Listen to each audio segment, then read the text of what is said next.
reported today in The Verge.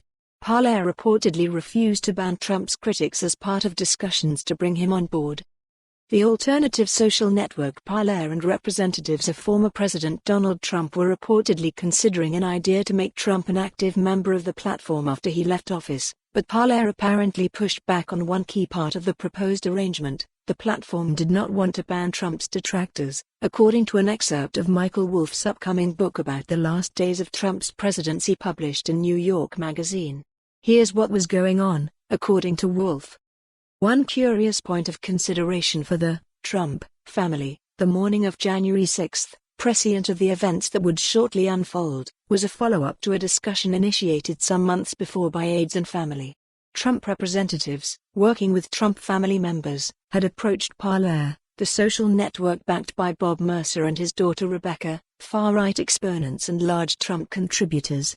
They had floated a proposition that Trump, after he left office, become an active member of Parler, moving much of his social media activity there from Twitter.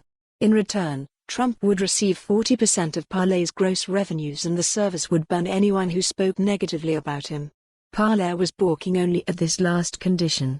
Parler, which has been popular with conservative users, has long promoted itself as a social network that isn't moderated as tightly as other platforms, so it's not entirely surprising that it didn't want to lay down a red line on content, even at the request of its most famous potential user. The company has not replied to a request for comment about the reported discussions.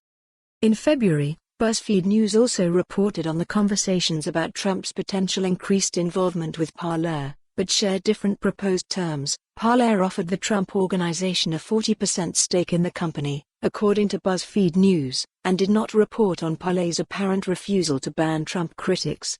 Shortly after the January 6 attack on the U.S. Capitol, Parler was banned by Apple and Google from their respective app stores and Amazon terminated Parler's hosting. The app returned to Apple's App Store in May, though it had some content excluded. It still isn't available on Google Play. For more on this story, visit the news article link.